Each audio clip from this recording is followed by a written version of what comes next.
It's not bad, it could still come before us. The owner has the money, turns it down. No, to the city council. But it belongs to. In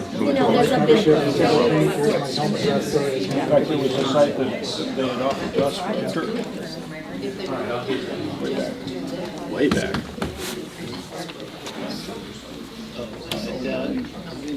Minutes on today. Not a bad look at it. Impacting neighborhoods. Yeah, we tried to put a fire station there. Okay, folks, it's 5:30. Call to order the Bella Vista City Council work session for Monday, December the 12th. And thanks to the Planning Commission for clearing out in time so we can do this. Again, I'm going to ask for your indulgence as I skip around a bit because there's some staff members here who I'm sure want to get home. So let's go to Resolution G first, if you would, please. That's the city budget. We had a special budget session last week. Kim is here to answer any of your questions that you may have developed by scanning the budget in depth over the weekend. Any questions at all for Kim? Okay. So we'll move along. No? So we'll move along to I, which is amending the budget to appropriate various grant revenues to capital projects. Kim? Okay, so in your package, there was a proposal. This is a slightly updated. We've added $1,600 additional dollars on it, so it's not very. Are you talking budget? We're talking Mercy Way. Mercy Way. Okay, good. This is the grant you guys have seen. You guys have seen this grant. I know Doug is out. Emily is probably online somewhere, but this is a formality. We have done this before. We just combined it with something else. So basically, all this is telling you is that our total expenditures for this grant is approximately $3.8 million, and our total revenues is approximately $3.8 million for 2022. Are there any questions? It is just a formality that we're going to modify the budget for these two amounts so that we can recognize the grant revenue and the grant expenditures. No, no questions. No Nice try. I don't like the way it went up that fast, but go ahead. So this is my question, is total revenue 3.862 million and expenditures 3.802. Right. So There's a timing difference. It's a timing. Now, if the grant ends up being for greater than the expense, what happens to the greater than? We would have to come back to you and tell you that it's going to be over budget. This grant should not be over budget at all. At the end of the story, at the end of the project, it should not be over budget because it's 80%. It's 80% funded by RDOT, and 20% funded by the Walton Family Foundation. So we should not be out of pocket. The difference to those numbers is just a timing difference. We have a little revenue coming in from some expenditures from last year, right? And again, these are estimates. These are assuming that these revenues and these expenditures will get here before we close the year. But we're expecting them. Right now we can tell that we have a high confidence level, somewhere between 80 and 90%, that we should hit these numbers for the year. That's why we held it till December and did an estimate to see where we were going to be. Okay, so what happens with this, if you remember, just to refresh your memory, most of this is all grants. And they're grants that come through regional planning. In fact, John and I were at regional planning last week. And they showed that there's yet another new one for $360,000 that's been approved for this, because you may remember there was a cost to move the electric lines after Cooper decided they didn't want lines in front of their property. We had to run them across the street and back again. And so we applied and we got money for that and more to cover it.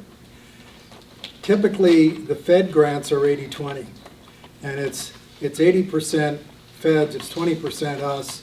The Waltons are contributing to the 20%, but primarily, they gave money for this project as well as extending the Razorback Greenway on the connector, the Metfield connector, all in one lump sum. So this is what we have received so far from the Waltons towards the bridge, because there's going to be a bike lane on the north side, and they're paying for that. So, a little convoluted, but the key thing is that it's 80-20 with the Feds coming through regional planning. And it's set up like a lot of the STPs, which is you pay first, and then you apply and you get the money later. So we're fine. This is about half. The total estimate, where is that? Doug's not here, and Taylor, it's still 7.1 on the bridge? I believe so. I haven't heard anything different. Okay. So it's 7.1 million. They are, and of course, we paid some stuff in 21 as well. right. They're still on target to finish it in July of next year, which is better than the RDOT ones over on 340, which seem to go on forever and ever.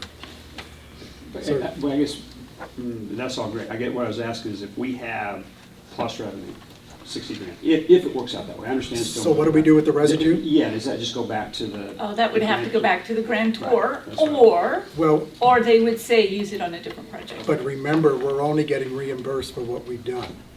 So you'll probably never get into that situation because I have spent this, yeah, your budget may say this, but you're only going to give me exactly what I can prove to you as to what I spent. So, Larry? Yeah, basically, the grant will shrink to its 80% of whatever is eligible at the end, and we'll hold the bag for the other Yeah. 20, 22%, whatever it turns Yeah, out to be. we're sort of holding the bag as we go through. It's Yeah, not- but at the end, and then that will be picked up through the Walton Family Foundation. Well, we're using the Walton family revenue to offset it as we go. You're right. It's just that we won't wait till the end as we go along. It goes as we progress. Right. Yes. Okay. Clear as mud? Yep, sure. Okay, All right. Thank you Okay. very much. thank you. We'll move on to J, which is amending 107, 159, to remove the requirements that improvements, renovations, or changing to existing buildings or development that do not increase gross floor plan be required to present development plans. Do you want to explain this one to council for me, please? So this is just a minor alteration of the existing code.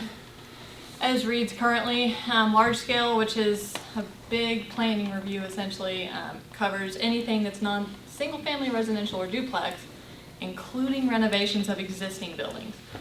And that's kind of uncommon. Normally planning only gets involved whenever the building expands, because then of course certain things may need brought up to code. But other than that, typically you'll see in the city cross comparison that I've listed in there, the 4 major sister cities anyway. It is unusual, none of them look at internal renovations, and so I'm proposing to kind of come into more line with a planning practice and just look at the building or existing buildings if they're expanding. So internal renovations, planning typically does not get involved in that at all, unless they're, putting a sign up for the new business. So I'm proposing to remove that, strike it, and replace it with just expanding of existing buildings. It's a cleanup. It's a cleanup and then getting planning out of places they probably should. So.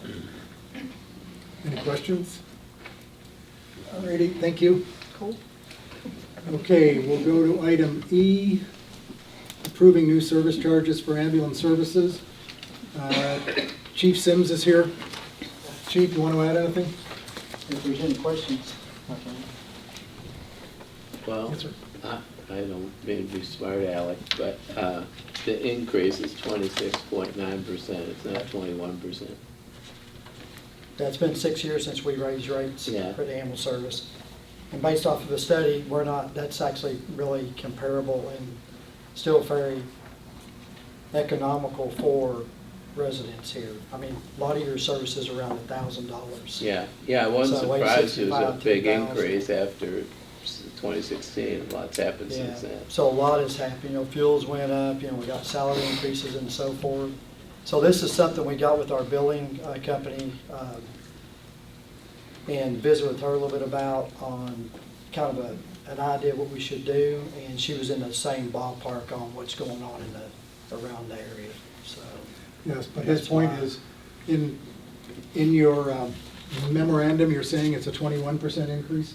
Yeah, well, that's what, when we originally were going with one, I probably didn't change that, Mayor, I'm sorry. We were gonna go with a little bit lower number, but we changed it. Kim and I talked about it and changed it to. Because it really rounds up to 27%, it's 26.9. Yeah, It would have been 21 roughly, but we moved it on up to a little bit, Okay, just a little bit from there. Larry?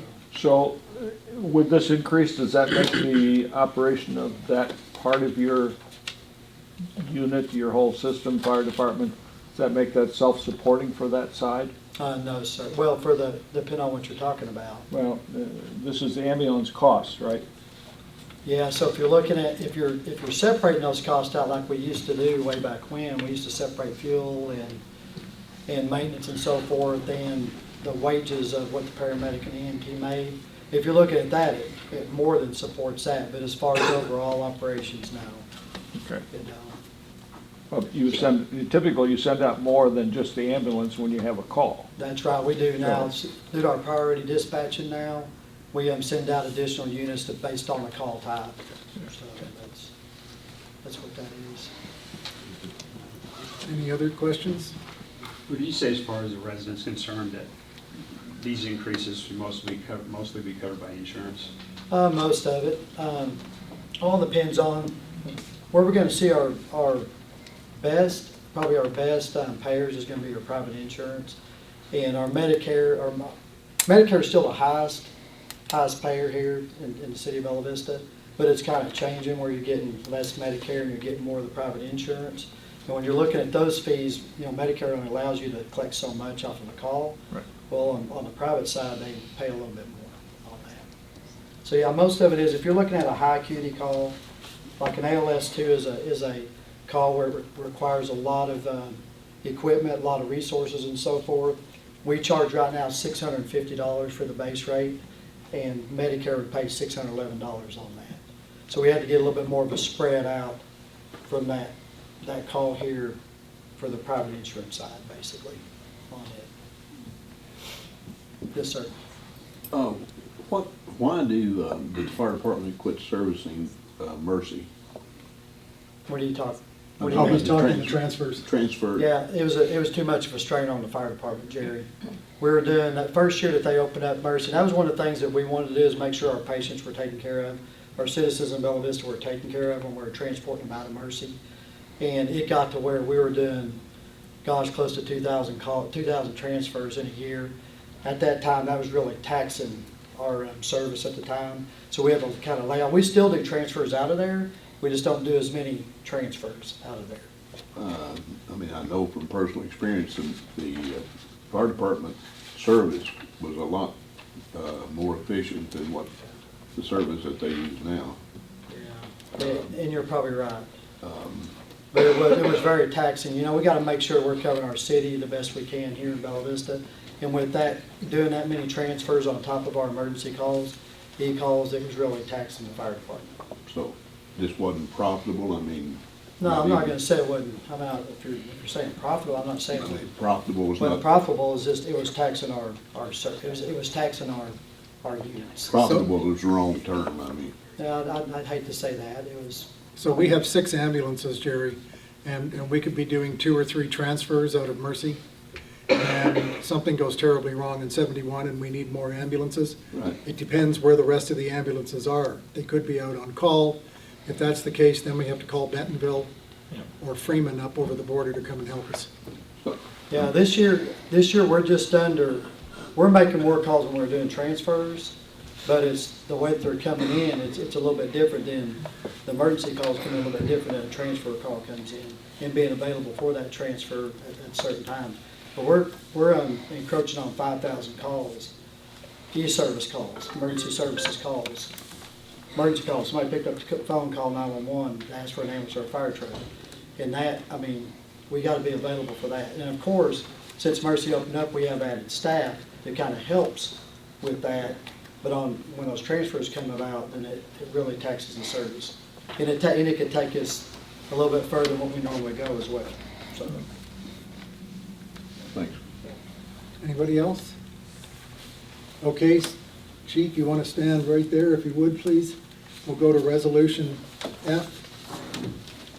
This is a contract with Superior Automotive, state procurement contract, $46,392 for the purchase of a Tahoe for the fire department. Chief, what's that? Is that a replacement? That is a replacement. It replaces our 2008 Tahoe that we have. That will actually go to probably auction next year. So. Any questions at all? All righty, thanks, Chief, appreciate it. Okay, now we'll go back to the beginning. And item A is an ordinance which you've seen before. This is the third reading coming up. And this is including short-term rental uses within the table of uses. So this has nothing to do with regulation. This is housekeeping to make sure that we have an STR in the table of uses. If you were at the last meeting here, the table of uses was talked about with C2. What is permitted within C2, for example. So, as I mentioned, this is third and final. So we'll be voting on it. Okay? Okay, the big one. This is regulating short-term rentals. We're starting with the Fowler consensus. And there have been some initiatives by Waz. He had a meeting with some of the folks. And Jim, I think you have some amendments you'd like to present? Yeah, but we're not changing the ordinance. We're taking one or two or 3 points and adding or subtracting from the original. So we're not rebuilding it. And there was 4 things that the committee recommended, and I will say them tonight. And depending how this gets received by the council, they'll either get passed by the wayside or they'll get incorporated in the Fowler ordinance. Okay? So I'm not rebuilding it. We're just taking the 3 or 4 points that the committee recommended. And if it's favorable, next week we'll get them in and then we'll vote on them. If they're not favorable, I just let them go. Okay? Does everybody have a copy of this? There should have been one put for everybody at the table, and then there were extras for the crowd. There were 2 that I received. One was from Larry. Right. He's going to talk about that, and then one was from Jim. Okay, and the one from the committee, the changes are in red. So you'll want to see it says on the top on the front page, proposed Wozniak amendment. Yep. Okay? All right, Jim, do you want to take us through it, please? Okay, the first recommendation or ask was, instead of 1 year on the permit, they would like to be 2 years. So instead of having to renew your permit every year, they would like it to be every 2 years. I was going to ask, Doug has a little problem with that. I was going to ask him about it, but he's not here. Taylor, has he talked to you about that at all? Why he was rather have 1 than 2? It may be that staff is budgeted per year, the staff that reviews that. But other than that, I'm not sure any other specific things. We don't have any other permits that are 2 years. All of them are pretty much 4 months, 6 months a year. So it would be our first 2-year permit. But other than that, the only thing I can think of strategically wise would be that the people that review them are budgeted to be paid per year. I think that was the gist of one of his concerns anyway. Anybody got a comment on 1 to 2? I think perhaps where Doug was coming from is almost all your permits, the maximum extent that you issue for is 1 year. And That's this- the longest permit we have right now. Is only That's 1 year. correct, yeah, and so that may be where Doug is coming from. And I'm not comfortable with going with a 2-year period, but it's up to what the other counselors see. Why? I see no need to go for a 2-year period for it. It makes it too long. If you have issues, you can deal with them at the renewal time without having to do action before that. So if there are issues there, then you just don't renew it when it comes up, because it may be close enough so you don't have to do anything special. I don't know. I don't think it's a deal breaker myself. Yeah, it's, No, I'm supportive of 1 year. And two, you know, you're gonna have to have a point in time where you're gonna have to do like a reset on account.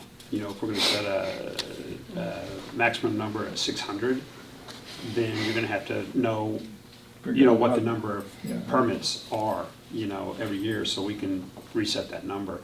I think, So you think it is a deal breaker? I'm just You kind had of, everything you wanted, but it was 2 years, you wouldn't do it? you know, it's interesting, you know, that you bring that up. You say everything I wanted, right? And it keeps getting framed as that. I'm sorry about This- that, everything you thought was smart, or This was some of it's just put smart. together with planning staff, myself, special session, another rework with the city council, right? It's true. I mean, you keep, Yeah. it's Yeah, I amazing know. how this keeps getting framed up as a deal, like me personally, right? I'm not calling it a deal breaker. I say I'm supportive of 1 year.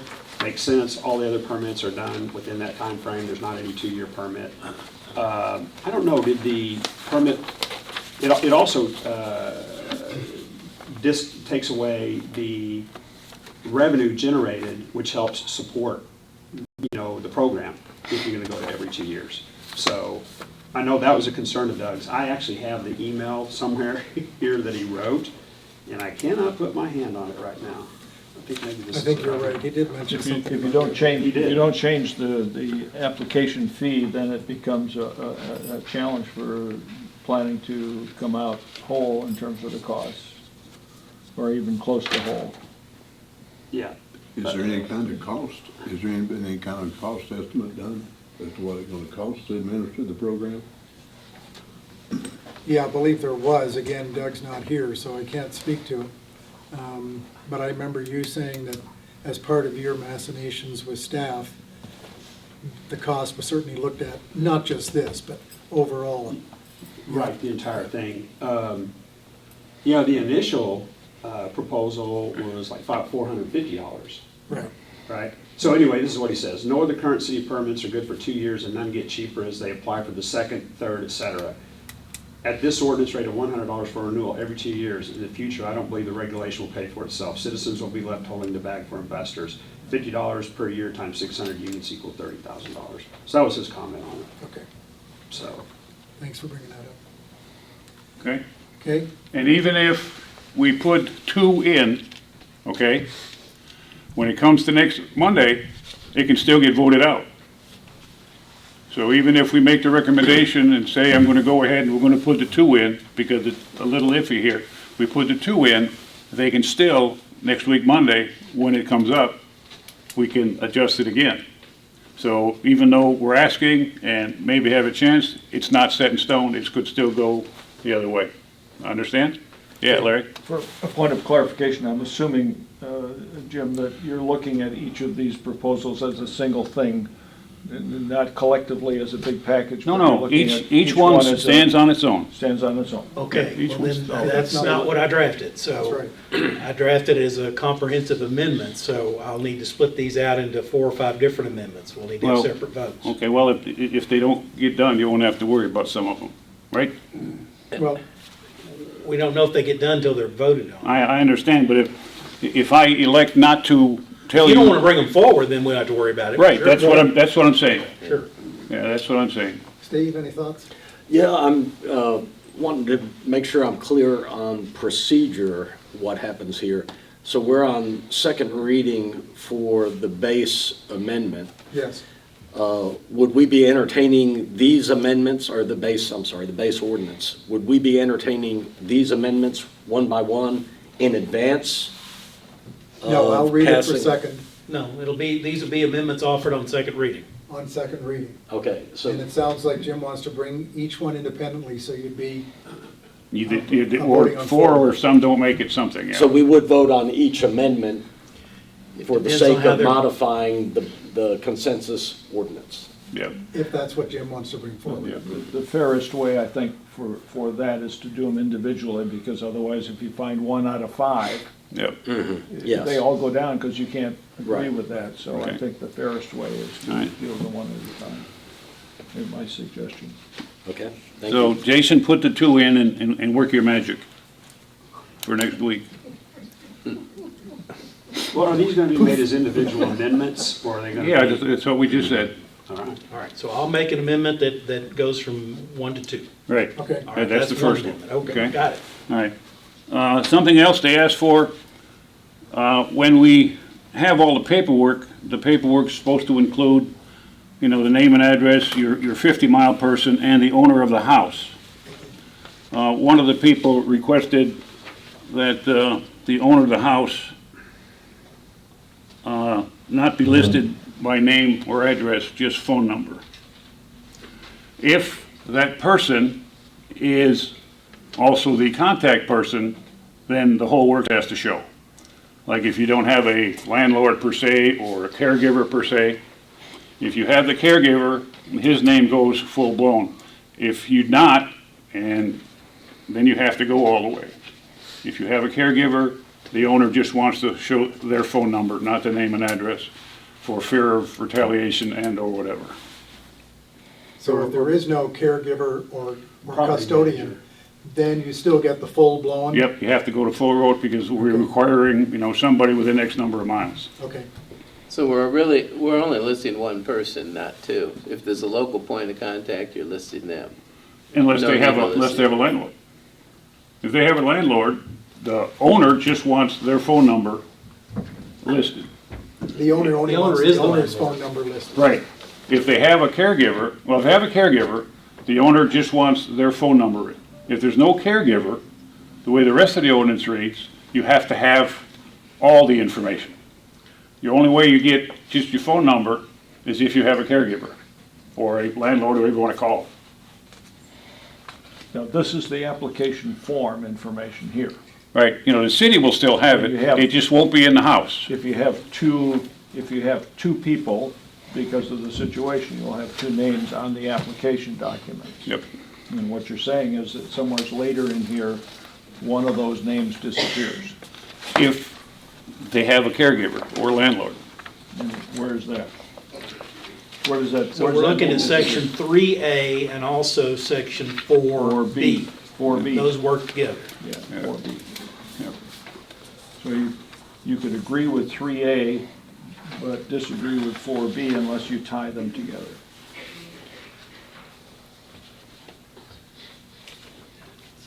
Well, I think they have to be, or else you're looking at 5. So those two are tied together, Jim?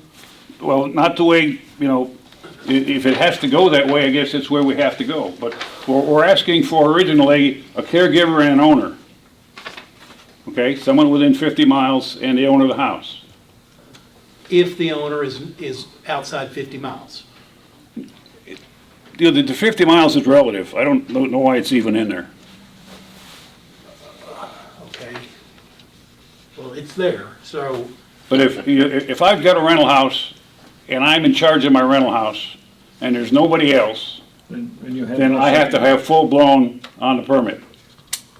If I got a rental house and I got somebody who's watching over it for me, that watch over has to have everything. But the owner of the house only has to have a phone number in the house. We'll still have the record at City Hall and on the original permit.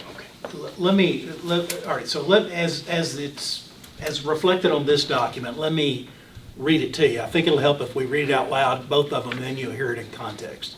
So the application requirements for permit. A, the name, address, telephone number, and email address of the property owner, and the name, address, telephone number, and email address of a person who shall serve as a local point of contact, who shall reside within 50 miles of the short-term rental property. So theoretically, those could be the same person. Yes. Okay, all right. So then we go over, so we go over to 4B. So then we talk about the actual printed notice that's got to be in that structure to notify the people who are staying there. We say the short-term rental shall have posted within the structure in a clearly visible location the contact information to include a telephone number and address for the local point of contact for the short-term rental, on and on and on. That could be the property owner if they are the ones within 50 miles. Yep. So there's not a guarantee that it would not be the property owner in that, the way that I have done it here. If you want to always require them to have an agent, No, okay. no. Then, okay, so as presented here in what I wrote, it still, that would require the property owner to be listed if they are the one within 50 miles. Correct? So if you don't want any property owner listed, then I don't, It's only the property owner who is the point of contact. If they have a point of contact, then the property owner would not be listed. yeah, just their Okay, phone well, I number. think then this does this, because they would only, if they lived within 50 miles, they would not have to provide a different caretaker, as you call it. So in that case, that person would be within the 50 miles and would be listed, right? Yes. That's what you would want to have happen. So, Mr. Kelly, do you envision section 3A and section 4B as being one amendment? That would be one, I would put those together as one amendment because they fit together. So that would be, a second amendment would be these changes to 4B, And 4B. 4B, and 3B, or 3A, excuse me. 3A and 4B. Fair enough. Just for what it's worth, I read a couple of other ordinances today, and it's more or less written the same way for a couple of other cities. So that's relatively in line. Okay. Could I just clarify also that with the way Section 3A is written now, that every property, it says and, it doesn't say, I don't see an if in there. And my question is, if the owner of the property doesn't live within 50 miles, are they required to have a local point of contact?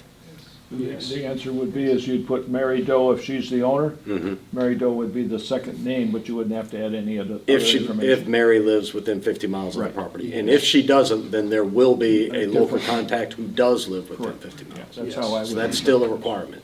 Yes. Okay, all right, That's how I would read this to be. okay. Jason, I guess you can do your magic on that one too, Consider it done. okay? So let it be written, so let it be done. All right, attaboy. Attaboy. Okay. Just don't ask me to turn the river red. There you go. Well, you gotta part it first. Okay, the next one, it would be section 3B, again, it's in red. They would leave in the health department's inspection on the property, but they would like to take off the part that says, the whole section that says that you have to have it pumped every so many years. So leave the first part, go ahead with the inspection, but take the whole second part out, which involves the pumping or proof of pumping and whatever. The reasoning behind that is a number of them have tried to get some of these things done, and they're having a hard time trying to find someone who will actually pump the tank, especially if it's older, because they don't want to be responsible for it collapsing. Another reason is there's so few people who are doing it, and the waiting list is very, very long.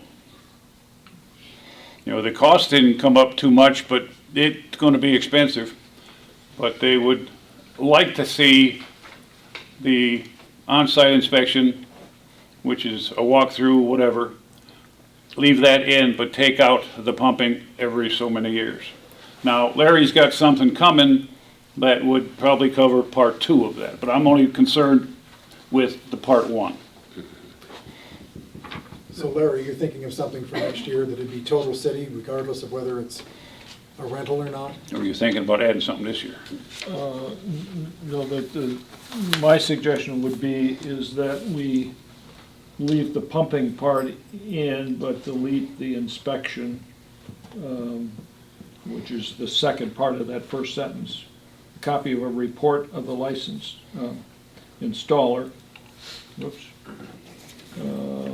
Licensed septic Okay. installer or. So this is in the one that you provided early this morning? Yeah, Okay, so let's come back to that after Jim's finished. it will, yeah, because mine is different than his and. Well, yeah, I know it is, and that's why I said something else may happen to it. Right. So Okay. what we're trying to figure out now, we want the first part to stay Which direction to go? and the second part to go. Okay, So how do we feel on leaving the one, taking out the pumping for a number of reasons that I just mentioned? Yeah, I'm not gonna debate the pumping, everybody has their own separate experience. I called, it's probably been 3 months ago to schedule mine for pumping, and I scheduled it like the next week.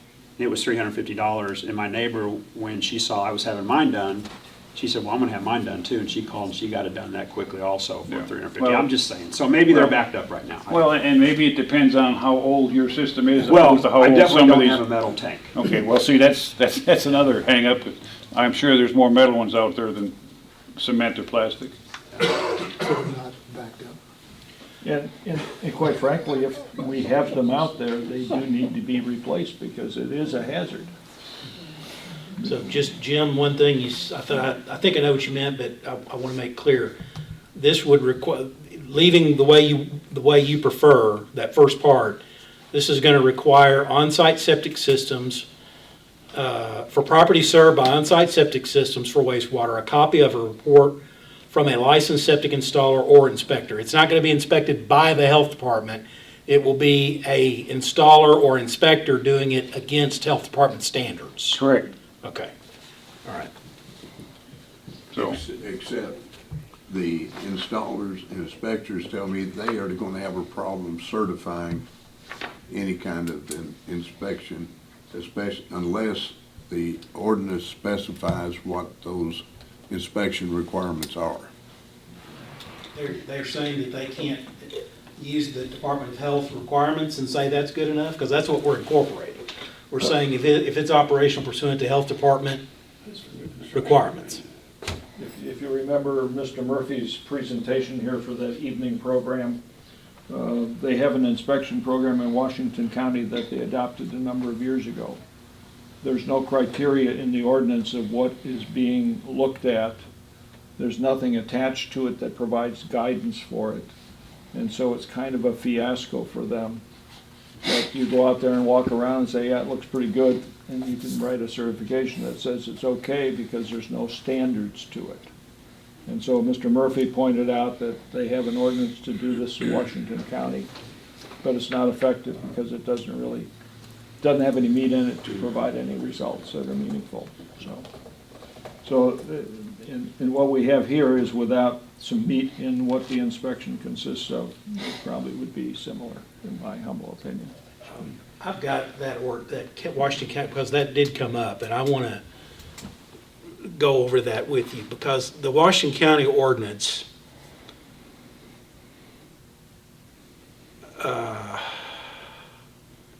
they have to get a permit from the county health department, okay.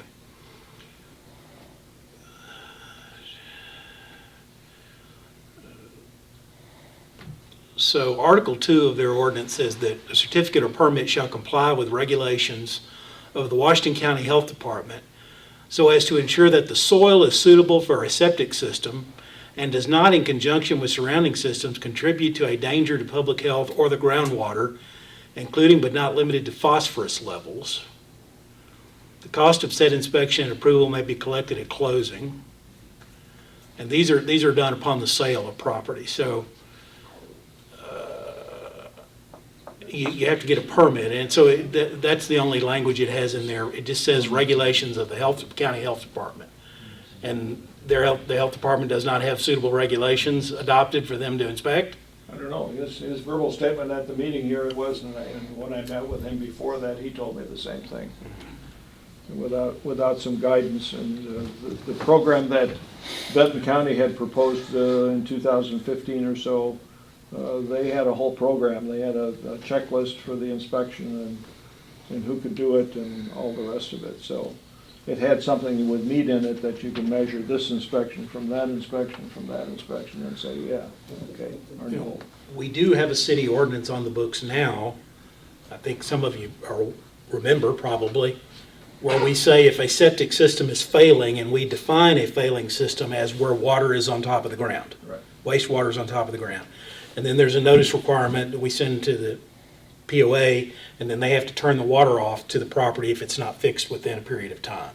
So that's really the only thing we are currently have in city code regarding the functionality, is whether there's wastewater on top of the ground. I don't know if that's, I mean, obviously that's a failing system, but I don't know if that's something we need to look at here or cross-reference, or, I don't know. That's what they call a scratch and sniff inspection. That's right. I'm not sure you'd have to scratch it, I think you'd just sniff. Yeah. So many feet, if you can smell it, so many feet are good. So what's the council feeling on taking it, leaving it? What? I think, I don't know, because we got Larry's today, right? Yeah, that's not up yet, so No, I that could understand. change. I think it's maybe, it could be appropriate just to kind of talk, because it's a different angle that wouldn't include any of this. His recommendation, and then we could decide Okay, so directly which way you're we want saying we to let go. Larry talk, and then we decide we go that way, we go this way, Yeah. or we go that way? The original way. Or the original way, right? Okay, so Larry, perhaps you can direct us to your submission then, please? Yeah, it would be the same section 3B.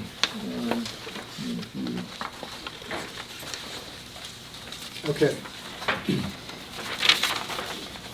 And on 3B, you provide a copy of the current permit acknowledging that it can be built or it can be installed.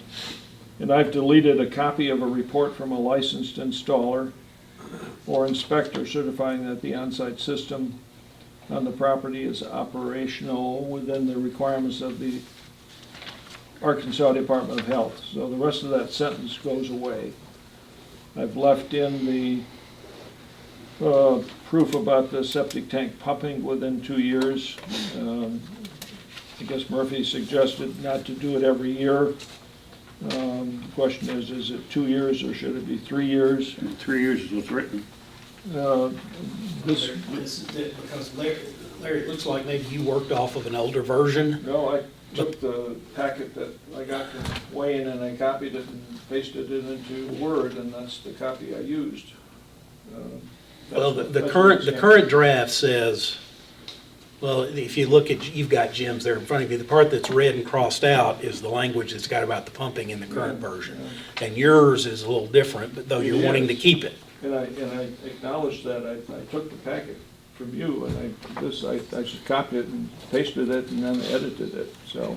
It would have been whatever we had when we sent it out the last time. Well, this time, the packet that was with the work session. was when I Right, got but the- that would have been from the last meeting. Yeah. It wasn't changes. Okay, so we're only fighting over 2 or 3 years, so go ahead. Yeah, so 2 or 3 years, either way, 2 years I think is sooner than it needs to be, so I don't have an issue with 3. But anyway, but that's where this came from, is a copy off Okay, of so- that, so. does everybody see Larry's? Yep. If utilizing an on-site septic, the stroke, a copy of a report through to Arkansas Department of Health, and then he leaves in addition, the last sentence. And he's not necessarily stuck on 2 years, he was saying maybe 3, which is Yeah, the same that was in the other one. yeah, which is what's in the draft that Jim has here, so 3 is fine.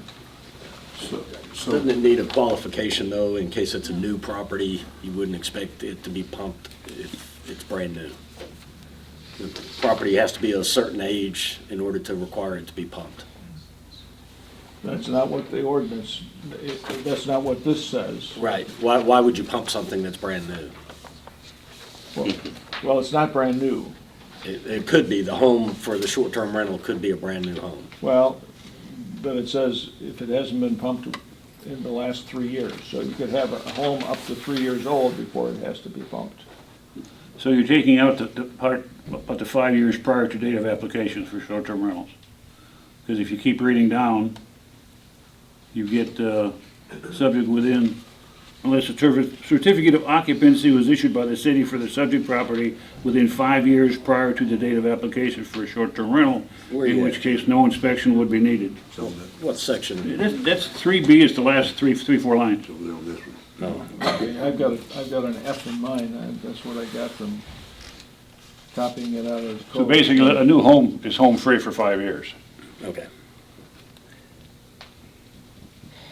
based on That's bedrooms not and what's in septic Larry's, size. but that's what ought to be there. Yeah. Okay, so what everybody's alluding to is in Jim's 3B that is crossed out, which is in the original ordinance. It says 3 years for pumping unless a certificate of occupancy was issued by the city for the subject property within 5 years prior. Yeah. So it gives a new one. So Larry, would you be I would, willing to I put would, that I back would leave in? that in. Okay, Yeah, I fair would ball. leave that, that's fine, I don't have a problem with that. So we're talking, is it no inspection and a pumping, or a pumping and no inspection? If Is it's a that- new property up to 5 years, it Yeah, doesn't have to. yeah, I be. get that. Yeah. Doesn't have to be inspected either. Larry's saying I'm all taking you have out to the do is give a inspection copy period. of the septic permit, Yeah. which is issued by the health department at the time that is actually going in the ground. Yeah. Then after that, there's no inspection by a licensed inspector or anything No. else. He moves straight to the pumping. Yeah, So what you want to do then, opposed to what, I want to take the bottom out, leave the top, you want to just reverse that, basically? Yeah, basically. that's true. Okay. So what is the purpose of the permit issued by the health department? I mean, there has to be a permit, but the septic system wouldn't be there, so what's the purpose in providing a copy of that? Documentation about what's installed at that site. In other words, what kind, how big is the system sized for? It tells you if it's concrete or steel, and it also tells you if it's for a 2-bedroom, 3-bedroom, 4-bedroom. Okay? Or at least mine So, does. so in your version, do you plan to use that to determine occupancy maximums? No, it says in the first line, for properties served by on-site systems for wastewater, a copy of the report from the licensed I'm sorry. Well, you want to go Yeah, to, where are you at? Don't we require them to provide a copy of the documentation of the septic system installed? I thought that was on there somewhere. If utilizing an on-site septic system, a copy of the most current That was in an septic older permit version. issued. We took it out. That was in an older version. Okay, all right. We moved to what's in the current I'm sorry. Yeah. 3B, so I think that's an older, unfortunately, an older version, and I think somehow it's got mixed in. And ADH will tell you their stuff is readily available to look up, so I guess, do we need it submitted then? So, Jim, I can do an amendment to B that will put it the way you've got it on this paper here, and then I guess they'll be deciding whether they want to take it out or leave it in, require both, or one or the other.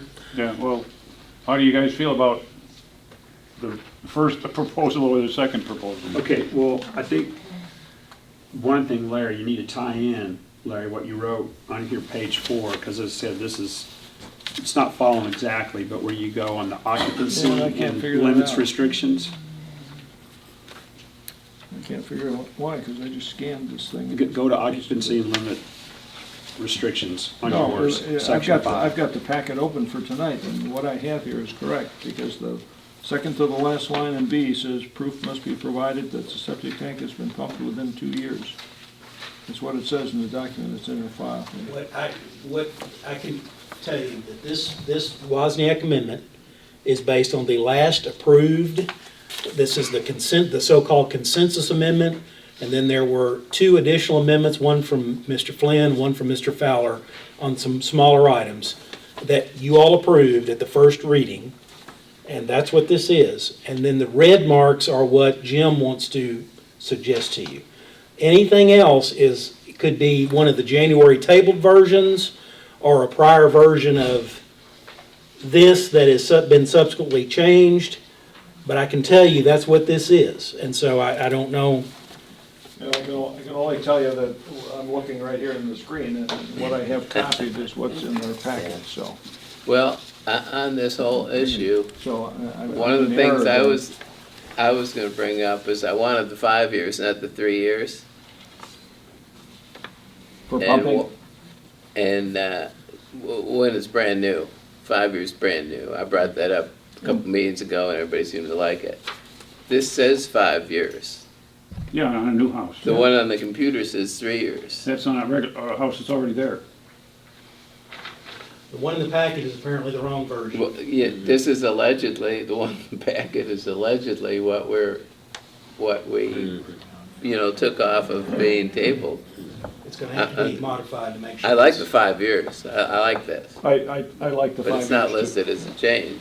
So 5 years on every house, or 5 years just on new ones? No, New if ones, it's new. new ones. It's been It's on built the there. last 5, I know it It's there, is. it's sitting right there. It's It's there, not but in it's there. crossed out. That's my point. We'll have to resurrect the language between my version and what actually. Yeah, We're just gonna have to clarify. It's in this one. Yeah, I know it is, but it's not in that one. On the Well- computer, which is supposedly what came off table. Well, That was the my computer's point. always right, so. Not necessarily. Okay, so as Mr. Kelly has said, the Wozniak amendment that you're seeing tonight is a true amendment to the last version. Okay, so let's go back there. Jim, let me ask you the question. Are you okay with putting any kind of pumping in at all or not? Because that's what it's coming down to. Yeah, I'm going with the committee's recommendation, So no pumping whatsoever. right. Okay. Now, we can change it, because like I said, we can change anything, but I'm gonna try to stay with the committee's recommendation. Okay, fair enough. Well, Larry's wouldn't include it either, but there's another change in the occupancy and limits Well, in my- section 5. Okay, well, let's wait You until we get need through to take the Jim's. language that's crossed off on Jim's version here, because it's concluded that mine is the wrong version I'm working on. Okay. So the concept is to get rid of the inspection portion of it, because we don't define it enough to make it meaningful. That we would keep the part about the pumping as it's written. So that would be, that was my proposal.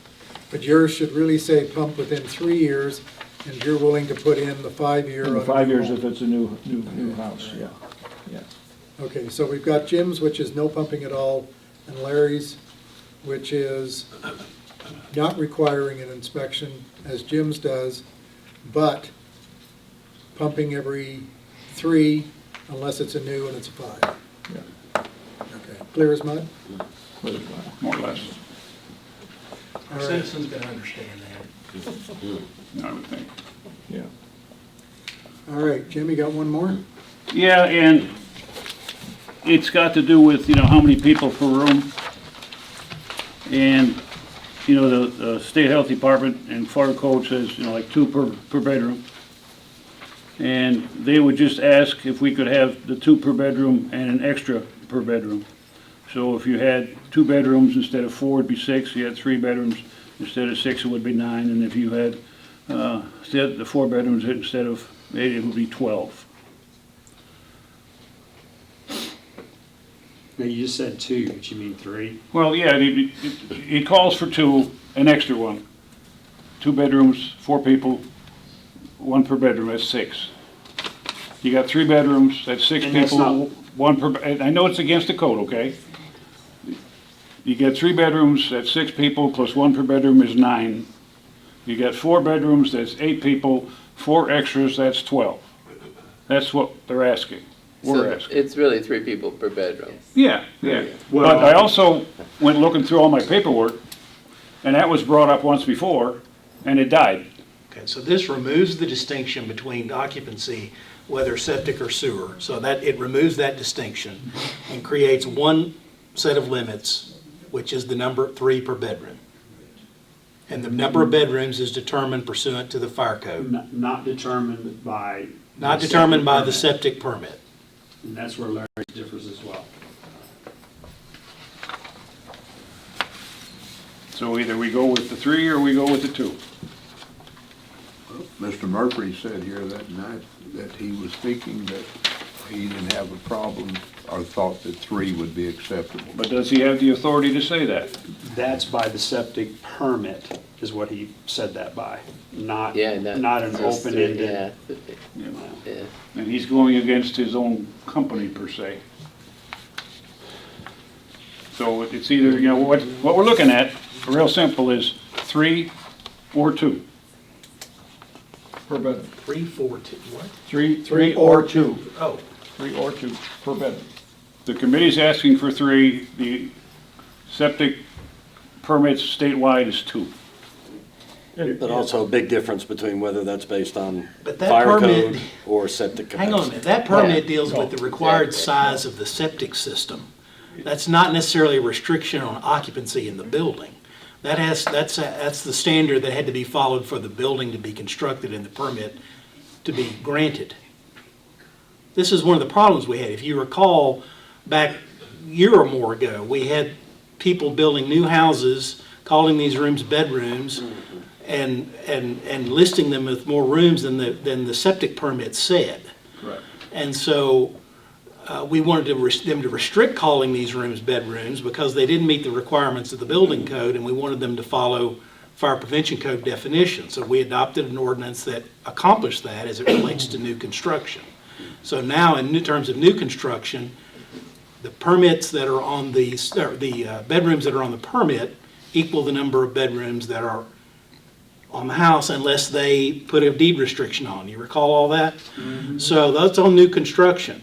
So the size of the septic, in other words, the state is never going to come in and say, you're over occupancy. They're going to say you got a permit because it met the number of built bedrooms on the piece of paper that was submitted to them. So that's not necessarily an occupancy limit in terms of operation, day to day. So you're recommending 2, and you're saying 3, right? Yeah. I will tell you, 3 per bedroom, that is a showstopper for me. If we're gonna eliminate the septic conversation, potentially, out of this ordinance, then we have to set occupancy limits. And the typical, per about any ordinance that I've read for practically any city, is 2 people per bedroom. And what Larry's proposing is 2 per bedroom as determined by the fire code, which will be like our chief building inspector as well determines, or it could be Fred or one of his assigns, or the fire department, an actual bedroom, right? And I was willing to, if you will, kind of like make that compromise to take the septic piece out of it, because I'm under advisement that there will be a more comprehensive septic ordinance that will be proposed in 2023 sooner rather than later. That will include short-term, long-term, B&Bs and residential homes. Now, they'll kind of be taken separately, each one of those, right? And I think permanent residential homes, we're not gonna go tell people that they have to, I would assume, pump their systems and have it inspected every so many years, but maybe it's gonna be more in the form of, upon the transfer of the sale of the home, we're gonna require like a septic inspection, make sure that tank is okay, because we want to inform a future buyer, right? And also for the future health of the city, at that time we can determine what's going on. And maybe we'll write something separate for short-term and long-term rentals, et cetera, because they're a little bit different. I would only say, and everybody got this, septic tanks, A Future Crisis in Bella Vista. It was really well written. Doug Tapp sent it out. I read it today.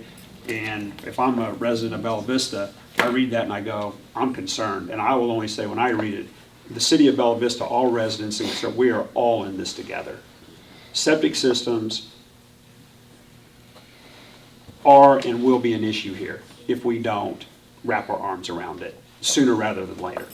So, because if we take the septic out of the short-term rental ordinance, kind of makes it, and say 2 per bedroom as defined by the fire code, really kind of makes that more like a typical residential home, right?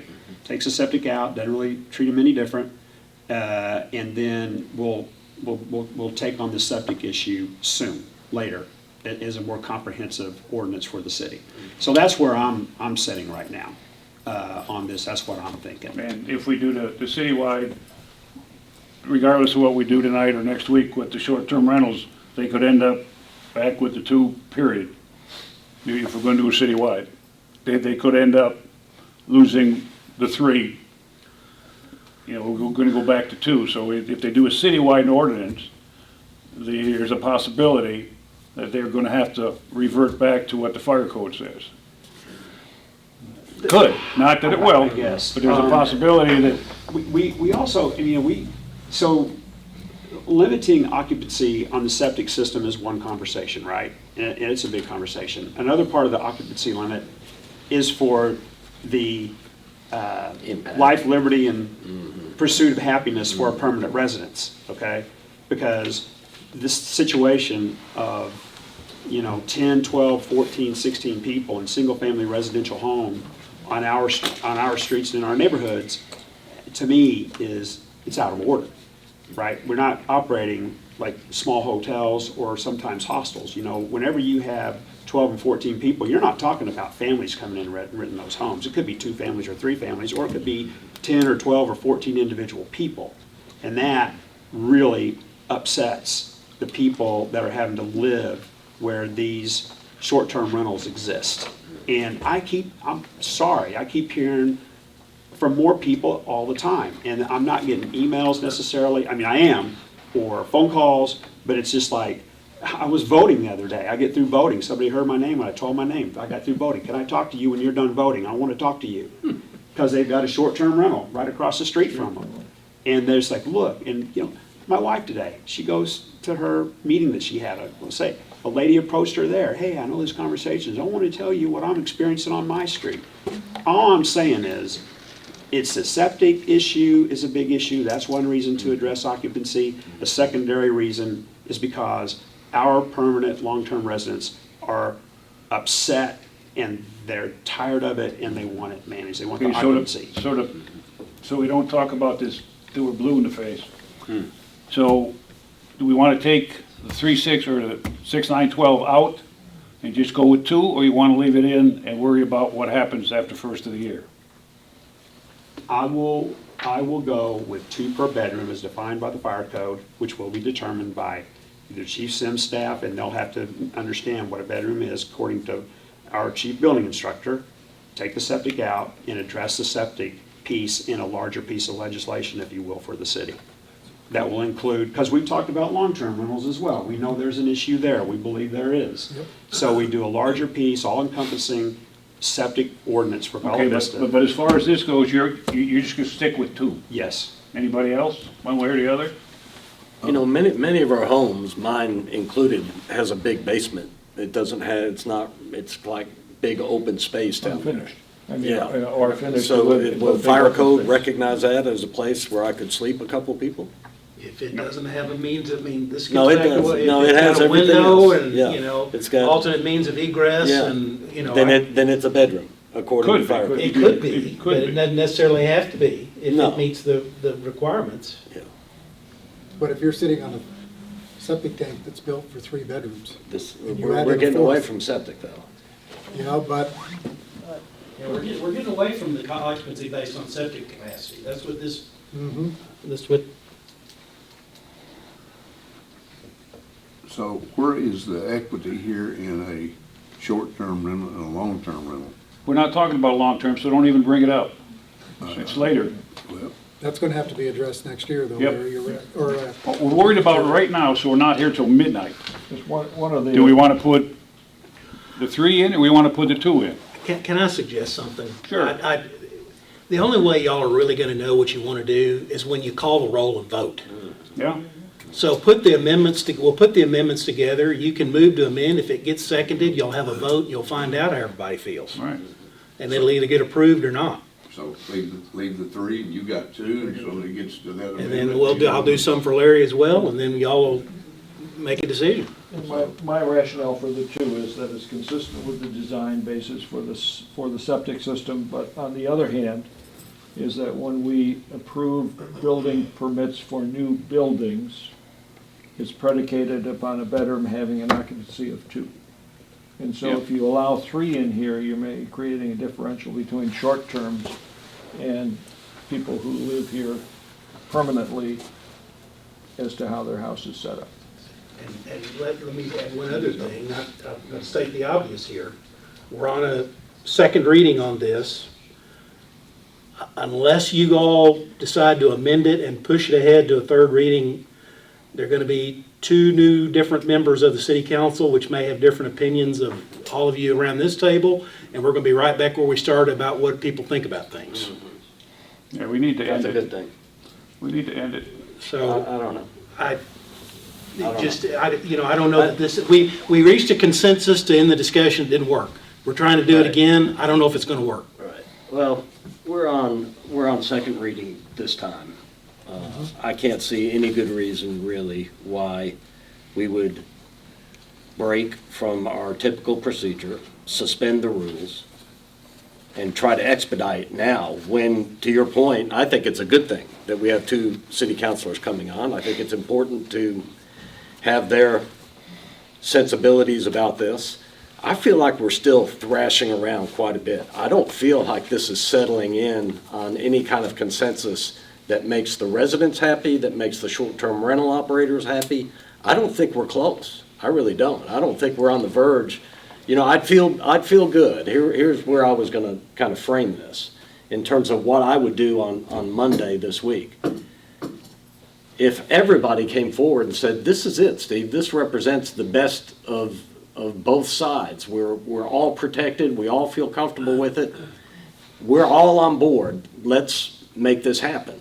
Then I would consider it. I don't feel like we're there. I keep hearing concerns, objections. I don't think we're there yet. I still don't think that we're there yet. And procedurally, we do have also, coming back on the table in January, a very streamlined, straightforward approach to regulations of short-term rentals. It comes back on the table in January.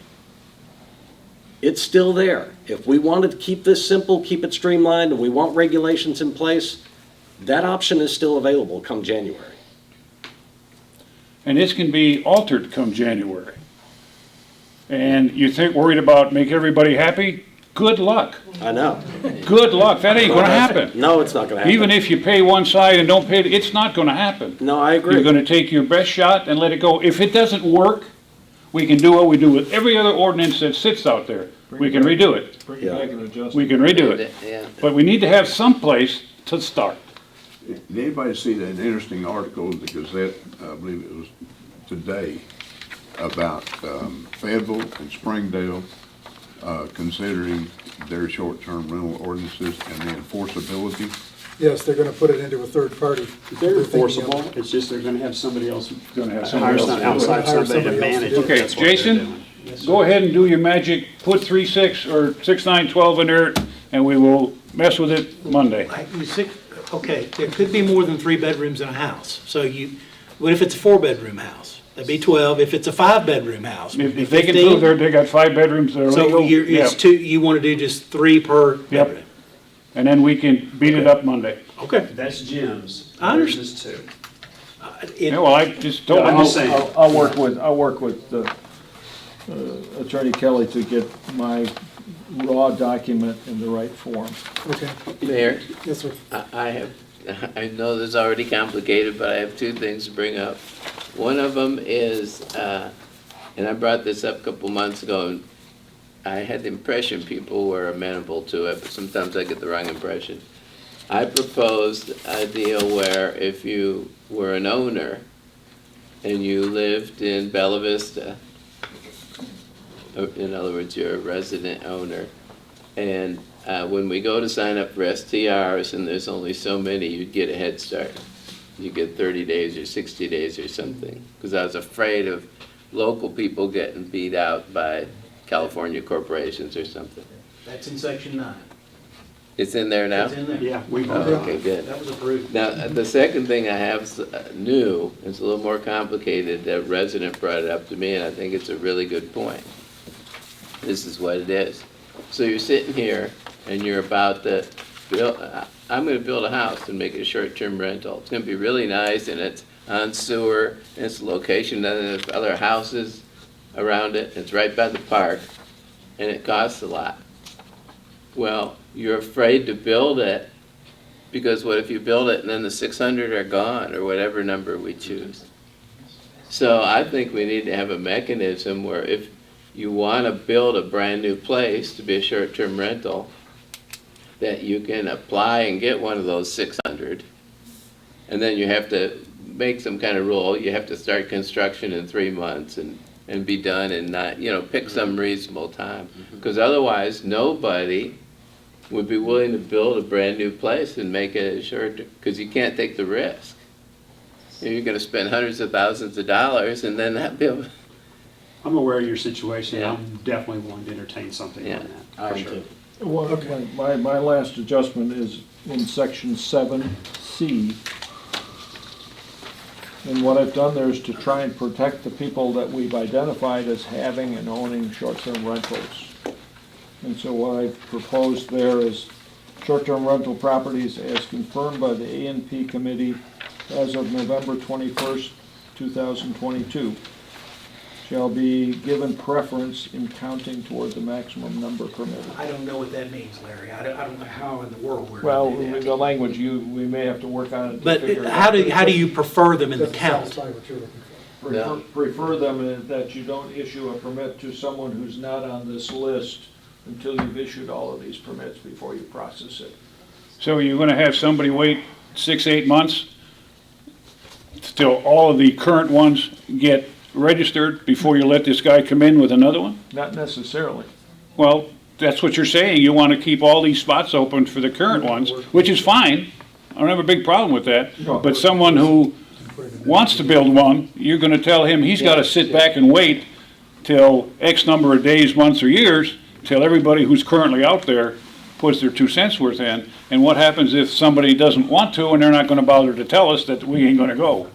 Well, if it's not on the list that we have confirmed it as a short-term rental Right. property. And I understand that. That's my, because we say short-term rental properties as confirmed by the A&P committee. That's their, Are you all in the business of confirming Airbnbs? No, we don't even have a list yet, so where are you gonna go? Okay.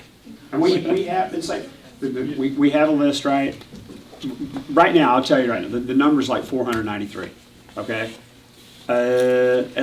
We have addresses for 443. So we have 50 that we don't.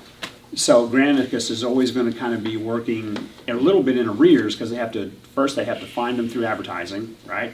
And then they have to find them with their recognition software. Then they have to reach out, go to the county, and they blah, blah, blah. So we're always gonna be behind on that a little bit. We're never gonna be absolutely so current. what this would say is that the 443 are confirmed because you have an address relating to the property. They're not confirmed till they reapply for a permit. We have nothing Yeah, yet to make them apply at all. No, So they're not confirmed till they start the process. No, I- Then, once they start the process and it takes 6 months, well, they're okay because they're in the process.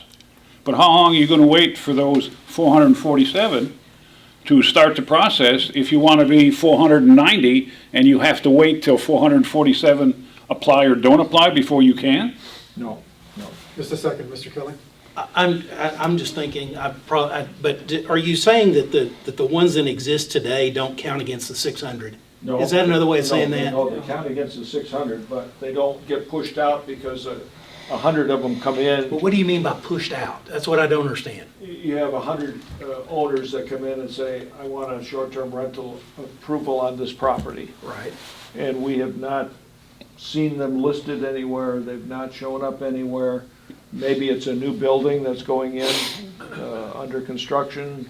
It may be a whole series of things, but it's not indicated anywhere as one that we know about. They're applying for a permit but don't have a place for that permit. Don't have a actual physical address for that Yeah. permit. So you don't get, what you don't do is you get the stampede to the door because we want to get an STR for our property, but we haven't done it yet. So this is what the mayor-elect was saying about having people who are gonna build, Yeah, but those would not be in place on November 21st of 2022. Correct. no. And all I was trying to relate to is that we have a list of properties we know about. So that list of 443, as an example, would have some preference in terms of ensuring that they get a permit. As opposed to all of those who rush through the door and say, I want to get in before I get to 600.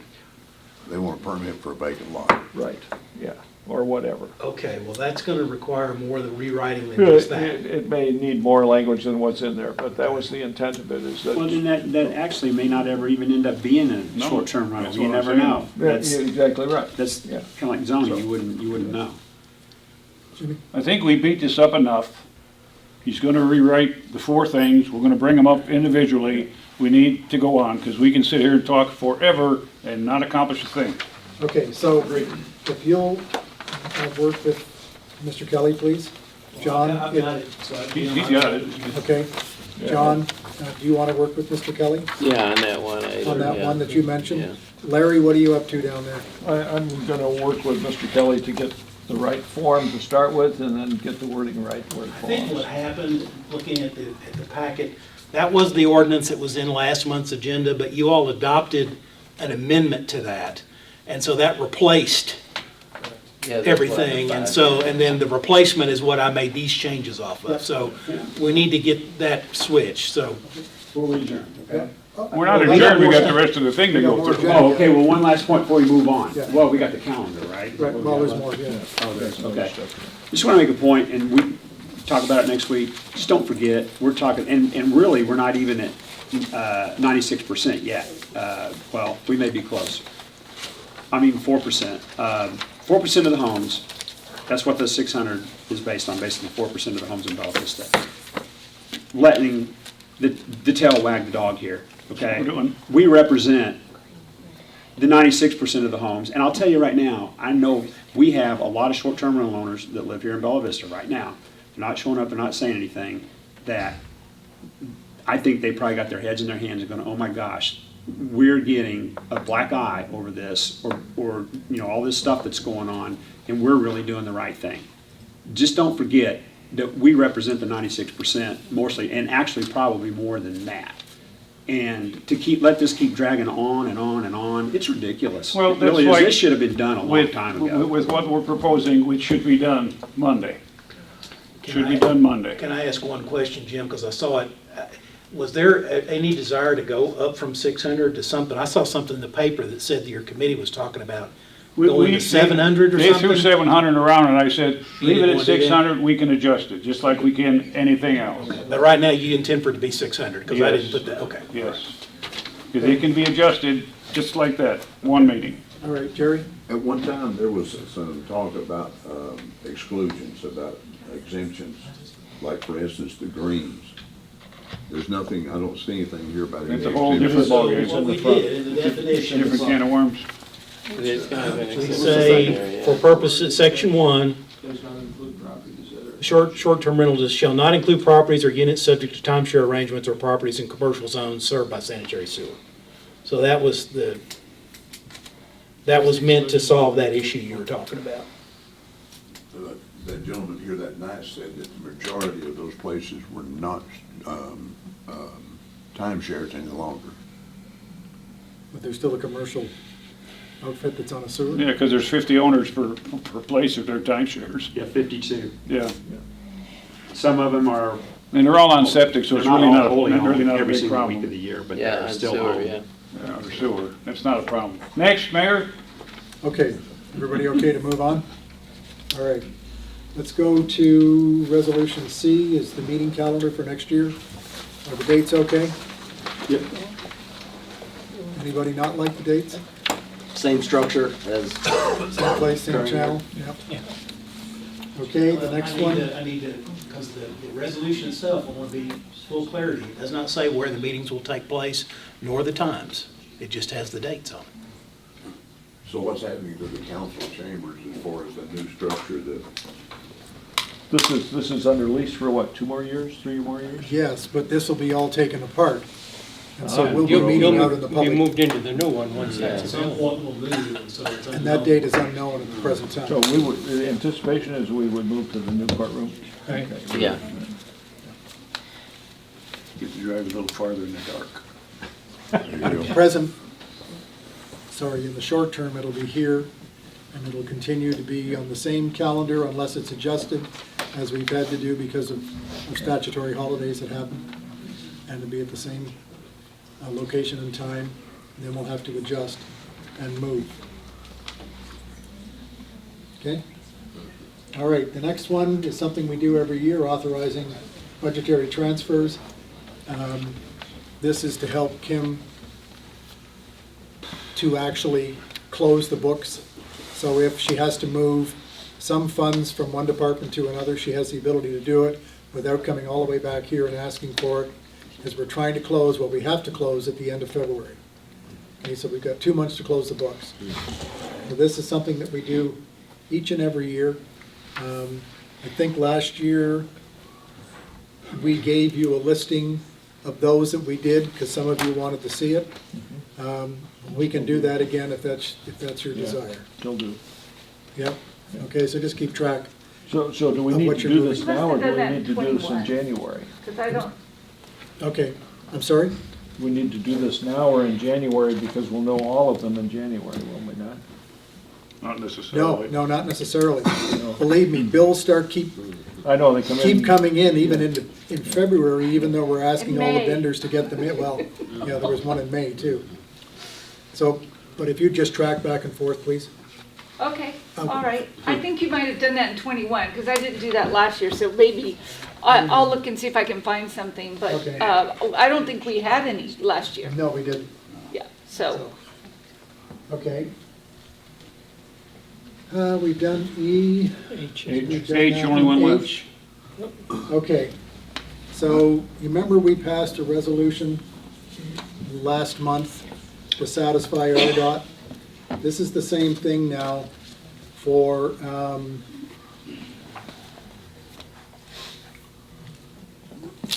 highlighted National Recreation Trail on federal maps. So if you want to take one and pass it along, this is an email that Emily put together.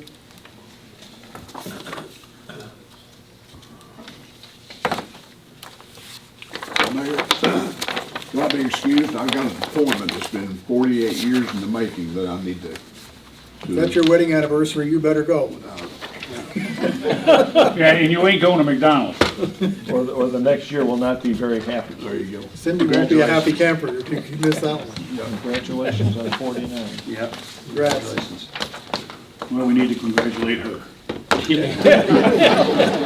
She's not here to do that. I know. Well, she could be in the parking lot. I got to Or give her 48 to do condolences, whatever. what I was told to do. Don't ask any questions, just do it. All righty, have fun, Jerry. Okay, so this answers some of the questions that I think some of you have asked Thanks, Kevin. as to why we're doing this. It was interesting because when John and I were at regional planning last week, they were talking about two different highways, Highway 51 and Highway 251. One comes down from Springfield and links up with parts of the Metfield connector and comes back down into Bowling Springs and then goes south. Another one comes from Joplin and comes down. It's going to be quite a sight to see. I have maps in my office if you're interested. But this is putting together a letter of support. I can't remember if she drafted it and put a copy of it in here. Says it's attached. It's not attached, but she says it is. Whatever. No, it's here. It's to Mr. Peter Bonzel, National Recreation Trail Program Coordinator in DC, offering support. And this is also being done by Bentonville, Fayetteville, Johnson, Lowell, Rogers, and Springdale, because we're all part of the Razorback Greenway Alliance. So if you have any questions about this, please get in touch with Emily over at CES. Okay. I don't have anything listed for discussion. We've probably discussed anyway. But if anybody wants to talk about anything, this is your time to bring it up. Yeah, just on that last issue. I Yes, sir. just want to make sure, there's our resolution, which I have drafted, and then there's this other, says resolution of Bella Vista, but that is a form they wanted us to follow. That is, and then the letter is behind that, so we need to take that form resolution out, really, because that creates some Fair enough. confusion. I sent that went with the letter, but I just want to make sure the page before that is the actual resolution. Yes. Wait a minute, excuse me. It's, No, it's, it got left out. It's not there. no, it's not that. It's only the letter. All right, we'll have to add that to the packet. I did it. It's not there. I don't know what's going on. 2 attachments to this. Okay, there was a meeting scheduled for tomorrow for the committee. It has been canceled. You saw everything that's going to happen now. It doesn't make any sense to meet tomorrow, because what's going to show up Monday is it. It'll get voted up or down. There's no sense, it doesn't make any sense to change anything. It's just almost too late. So we were gonna meet tomorrow, we're not gonna meet tomorrow. We'll just throw it on the table, see what happens Monday. Okay, anybody have anything else they want to add? I apologize for using the wrong version. That's It's okay, we'll get used to it. Mr. Kelly, you have anything? No, I've told her enough. Okay. Thank you, we're adjourned. You